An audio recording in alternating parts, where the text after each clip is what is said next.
Hello everybody, Eric again. Like and subscribe. Here we go. Let's talk about John Nance Garner. John Nance Garner III, November 22nd, 1868 to November 7th, 1967, known among his contemporaries as Cactus Jack, was the 32nd Vice President of the United States, serving from 1933 to 1941 under President Franklin D. Roosevelt. A member of the Democratic Party, Garner served as the 39th Speaker of the U.S. House of Representatives from 1931 to 1933, having been a U.S. Representative from Texas from 1903 to 1933. Garner and Schuyler Colfax are the only politicians to have served as presiding officers of both chambers of the U.S. Congress as Speaker of the House and Vice President of the United States. He was the youngest lived vice president in U.S. history, dying at the age of 98. Garner began his political career as the county judge of Lavalde County, Texas. He served in the Texas House of Representatives from 1899 to 1903 and won election to represent Texas in the U.S. House of Representatives in 1902.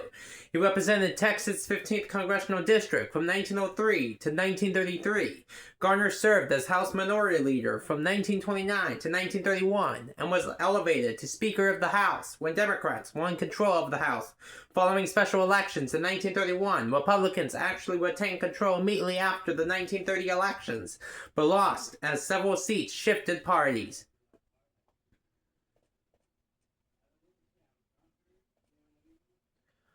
Garner sought the Democratic presidential nomination in the 1932 presidential election, but agreed to serve as Roosevelt's running mate at the 1932 Democratic National Convention. He and Roosevelt won the 1932 election and were re-elected in 1936. A conservative Southerner, Garner opposed the sit-down strikes of the labor unions and the New Deal's deficit spending.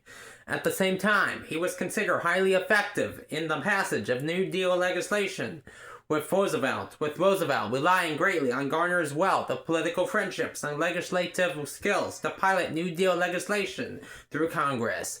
Unlike vice presidents before him, Garner also had an active non-ceremonial role in the U.S. cabinet. He broke with Roosevelt in 1937 over a range of issues, especially the centralization of power in the federal government. Garner again sought the presidency in the 1940 presidential election, but Roosevelt won the party's nomination at the 1940 Democratic National Convention and chose Henry A. Wallace as his running mate. Bye for now.